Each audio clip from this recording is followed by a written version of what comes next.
Penderitaan lahir dan batin yang dialami Kamilah akhirnya membawanya ke gerbang kematian. Saat itu aku rasakan duniaku runtuh. Harapan dan khayalku tentang Kamilah yang indah telah sirna tanpa bekas. Mahligai hatiku yang menyimpan citra indah Kamilah telah remuk. Luluh lantak, tutur Ali Ansar pedih. Seharusnya, ungkap Ali Ansar, dia sudah putus harapan dengan kehidupan di dunia ini. Namun, dorongan semangatnya sebagai keturunan Rasulullah yang mulia telah menumbuhkan kekuatan dahsyat untuk pantang menyerah dalam menghadapi tantangan hidup. Berbulan-bulan kulalui dengan memohon barokah dan karomah dari Sayyid Hamzah bin Imam Musa Al-Kazim yang dimakamkan di Rey, dekat Tehran. Berbulan-bulan pula kulalui dengan memohon barokah dan karomah dari Sayyid Jalaluddin Ashraf bin Imam Musa Al-Kazim yang dimakamkan di Astana Ashrafiyah di Gilan. Dan alhamdulillah, aku mendapatkan kekuatan baru. Selanjutnya, Ali Ansar mengungkapkan perjalanan ruhaninya menziarahi makam Sayyidina Hussein di Karbala yang mendatangkan kekuatan batiniah baginya. Ali Ansar yakin para imam suci beserta seluruh keturunannya adalah pembimbing umat manusia dalam menafsirkan dan mengamalkan ajaran yang telah disampaikan oleh Rasulullah. Jikalau benar apa yang dikatakan uwat Tuan bahwa Tuan masih keturunan Rasulullah, maka hendaknya Tuan sadari keberadaan yang mulia itu. Tuan hendaknya menjadikan Muhammad SAW, leluhur kita sebagai panutan. Beliau lelaki sejati yang pantang menyerah, meski harus kehilangan orang-orang tercinta termasuk kematian putra-putra kebanggaannya di usia dini. Beliau kuat, perkasa, tak goyah menghadapi gempuran dari segenap penjuru, kata Ali Ansar menyemangati.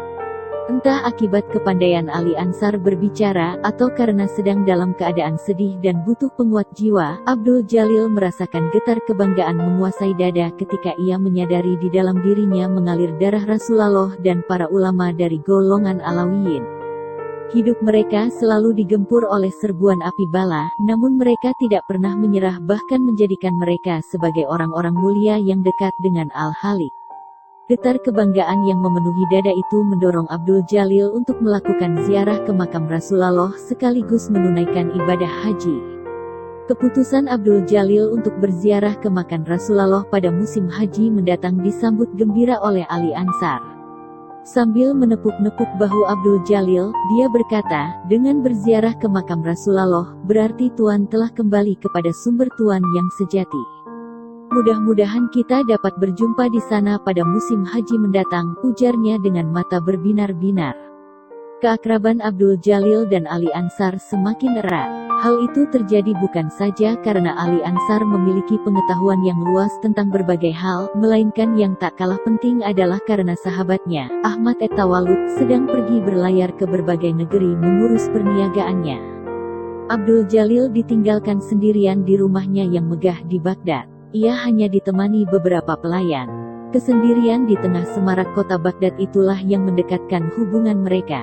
Ali Ansar sangat pandai menjalin hubungan, baik dalam hal kesantunan, keramahan, maupun pembicaraan tentang agama, filsafat, sejarah, ketabiban, hingga politik kekuasaan. Kepada Abdul Jalil yang beberapa kali mengunjungi pemodokannya di tepi sungai Tigris selalu disuguhkan makanan khas Persia, celau kabab, nasi dengan daging panggang, fesenjan, daging itik kuah dicampur kenari dan sari buah delima, dolmeh, daging isi dibungkus daun anggur, apgous, esheresteh, dan berbagai roti Persia, seperti lafas, tafto, sangak, dan barbari. Selama menyantap suguhan Ali Ansar bercerita ini dan itu tentang kehidupan di berbagai negeri terutama di Persia yang menurutnya sedang dikuasai oleh orang-orang zalim yang durhaka karena selalu menodai agama dan menipu rakyat. Sebagai orang muda yang telah menyaksikan sekaligus mengalami sendiri berbagai sisi kehidupan yang penuh pahit dan getir, Abdul Jalil dengan apa adanya menceritakan perjalanannya dari awal hingga terdampar di Baghdad. Tanpa kecurigaan ia menuturkan bahwa kepergiannya hingga negeri dongeng itu adalah bagian dari pencariannya terhadap Al-Halik. Ia sangat tidak tertarik dengan hal-hal yang berkaitan dengan kehidupan duniawi. Telah jelas bagiku bahwa segala sesuatu yang berhubungan dengan selain dia akan berakhir dengan kekecewaan dan penderitaan. Mendengar pengakuan Abdul Jalil, Ali Ansar hanya mengangguk-angguk sambil berdecak kagum. Namun, kepandaian Ali Ansar memberikan alasan-alasan yang masuk akal, terutama dorongan semangat, khususnya yang berkaitan dengan keberadaannya sebagai keturunan Rasulullah, telah membuat Abdul Jalil mengerutkan kening untuk berpikir ulang. Tuan masih muda dan memiliki kecerdasan luar biasa, Ali Ansar memuji. Tuan ibarat buah masak sebelum waktunya.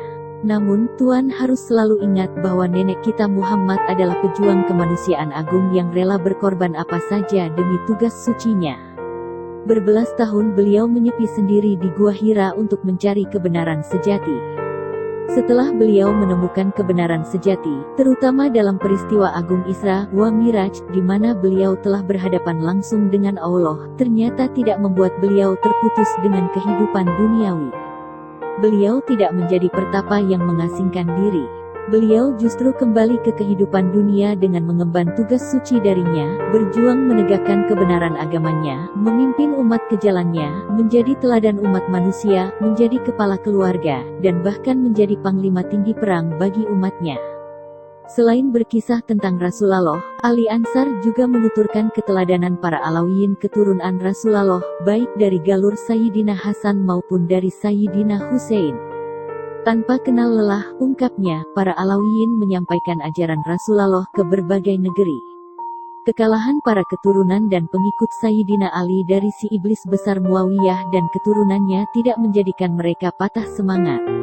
Mereka seberangi lautan luas dan gurun yang ganas untuk menyampaikan kebenaran Islam kepada mereka yang sedang berada di dalam kegelapan. Tak terhitung kaum Alawiyin yang terbunuh di jalan Allah, namun mereka tak pernah surut langkah menegakkan agama Allah. Iman suci sebagai penerus kemuliaan Rasulullah mereka jadikan sumber ilham yang tak pernah kering bagi gelora semangat perjuangannya. Meski tidak semua pandangan Ali Ansar sesuai dengan jalan pikiran dan perasaannya, Abdul Jalil menangkap semacam kebenaran di balik kata-katanya, terutama jika dikaitkan dengan cerita Syekh Datuk Ahmad, uwaknya, tentang perjuangan leluhurnya di dalam menyebarkan kebenaran agama Allah di muka bumi. Diam-diam ia meneguhkan tekad akan mendarmabaktikan seluruh hidupnya di jalan yang telah dilampaui leluhurnya setelah menemukan kebenaran sejati. Dan tiba-tiba saja, gambaran tentang kegelapan yang masih menyelimuti kehidupan orang-orang di negeri kelahirannya berkelebat berganti memasuki benaknya. Kala senja turun, usai orang-orang menunaikan salat maghrib, Abdul Jalil berjalan melewati perkampungan kumuh di pinggiran Baghdad. Di antara reruntuhan tembok-tembok tua dan puing-puing, di atas tumpukan sampah dekat sebuah rumah yang atapnya ambruk, ia tanpa sengaja melihat laki-laki tua berjongkok mengais-ngais sampah seolah mencari sisa-sisa makanan. Pakaiannya compang camping, tubuhnya kurus, kulitnya kotor berbalut debu, wajahnya dilihat sepintas bagai mengungkap derita. Pendek kata, laki-laki itu adalah gelandangan yang hidup dalam kehinaan dan kenistaan. Namun, tatapan mata laki-laki itu yang menerawang jauh kegugusan bintang-bintang di langit, menyiratkan ketenangan, kedamaian, dan kewibawaan. Bagaikan terbimbing oleh tangan gaib, Abdul Jalil menghampirinya. Ia menangkap keanehan pada tubuh tua penuh debu itu. Sesaat kemudian, Nur Lawami dan Fawaid di kedalaman jiwanya tiba-tiba menangkap pancaran cahaya gilang gemilang pada sosok yang hina dalam pandangan mata indriawi itu. Ia makin yakin laki-laki di atas tumpukan sampah itu bukanlah orang sembarangan. Setelah jarak mereka cukup dekat, ia mengucapkan salam dan laki-laki tua itu menjawabnya, namun dengan sikap tak peduli. Merasa diabaikan, Abdul Jalil justru mendekat dan ikut berjongkok di depannya sambil mengulurkan tangan. Laki-laki tua itu masih dalam sikap acuh tak acuh mengulurkan tangan menyalami sambil mengguman, tidak hinakah seorang keturunan Rasulullah menyalami fakir papa ini? Tuan, sahut Abdul Jalil, bagi saya, semua manusia adalah sama, yaitu hamba Allah. Hanya pandangan mata indriawi dan peraturan yang dibuat manusia sajalah yang membeda-bedakan satu manusia dengan manusia yang lain. Bangsawan mulia, agung, terhormat, berpangkat, kaya raya, maupun yang sudra, hina, nista, miskin, fakir, dan papa adalah sama di hadapannya. Yang membedakan mereka adalah takwa. Ketakwaan tidak bisa dilihat hanya dari penampilan lahiriah semata. Dalam pandangan saya, Tuan adalah hambanya yang mulia lagi terhormat, meski orang lain memandang Tuan sebagai orang hina. laki-laki tua yang ternyata bernama Ainul Baresih itu tiba-tiba memegang bahu Abdul Jalil. Dia menatap mata Abdul Jalil dalam-dalam seolah hendak mengukur kekuatan jiwanya. Sesaat kemudian dia berkata, "Jika engkau teguh dan istiqomah berpegang pada ucapanmu itu dan engkau duduk laksana pengemis papa di hadiratnya, maka Allah akan membukakan pintu-pintu ilmu dan menganugerahimu pengetahuan khusus darinya, yaitu tentang rahasia dan pemahaman ilahiyah. Saya akan berusaha istiqomah dan memohon kepadanya agar hati saya senantiasa dikosongkan dari sesuatu selain dia," kata Abdul Jalil Taksim. "Jika demikian," sahut Ainul Baresih tenang, "tinggalkan orang-orang yang akan mempengaruhi jalanmu. Sebab sesungguhnya engkau diperangkap oleh kebanggaan diri akan nasab yang bermuara ke samudera keakuanmu. Allah tidak pernah menetapkan sesuatu yang dikehendakinya atas dasar nasab semata. Ingat kisah Nuh yang anaknya durhaka terhadap Allah. Ingat Ibrahim yang ayahandanya masuk ke dalam golongan orang-orang sesat. Jika engkau setia di jalannya, maka engkau akan mendapati Ibrahim sebagai bapak tauhid yang berhasil memutus hubungan antara anak dan ayah, Ibrahim dan ayahnya, Terah, maupun hubungan antara ayah dan anak, Ibrahim dan Ismail, sehingga ia beroleh pencerahan menjadi sahabat sang kebenaran sejati. Sesungguhnya, hubungan ayah dan anak adalah hubungan kemakhlukan yang bersifat nisbi dan berujung pada naf yang satu, naf al-wahidah, yakni hakikat Adam, citra sebentuk tanah yang di dalamnya tersembunyi rahasia ruhnya. Ibrahim telah menangkap rahasia paling rahasia ilahiyah dari kalimat la ilaha illa Allah dan inna lillahi wa inna ilaihi rajiun. Ketahuilah bahwa hubungan anak dan ayah, anak dan ibu, suami dan istri, serta laki-laki dan perempuan sesungguhnya adalah hubungan yang bersifat duniawi. Ingatlah, ketika Adam diciptakan di Jannah Darussalam tidak dibutuhkan ibu dan bapak. Ingat pula ketika Adam membelah diri saat kemunculan Hawa. Proses itu terjadi bukan di dunia. Karena itu, kebapaan Adam dan keibuan Hawa saat melahirkan putera-putera terjadinya di bumi. Jika engkau naik ke langit, maka engkau akan mendapati bahwa di sana tidak ada perbedaan laki-laki dan perempuan, anak dan ayah, anak dan ibu, suami dan istri. Semua adalah universal, bulan, bintang, bumi, matahari, bintang, planet, malaikat. Karena itu, oh anak muda, jika engkau bertekad bulat untuk mendekatinya, maka prasyarat mutlak yang wajib engkau penuhi adalah meninggalkan sesuatu yang bersifat keduniaan, termasuk kebanggaan terhadap nasab. Ketahuilah, oh anak muda, saat Muhammad dijalankan olehnya dari Masjidil Haram ke Masjidil Aqsa, Isra, lalu Miraj ke Sidratil Muntaha, ia bukan lagi sebagai seorang laki-laki bumi. Muhammad saat itu adalah Al-Haq yang universal yang kembali ke sumber sejati. Itu sebabnya, sangat jahil orang yang menggambarkan burak sebagai hewan tunggangan berkelamin perempuan.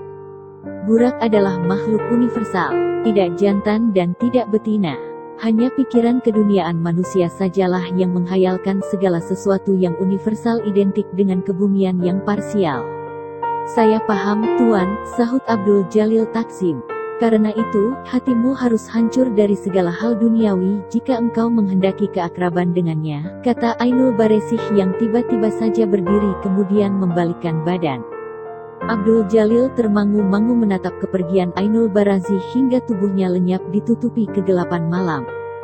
Diam-diam ia bersyukur telah diberi anugerah oleh Allah berupa sepercik pengetahuan untuk melihat makna hakiki manusia dengan pandangan mata batin.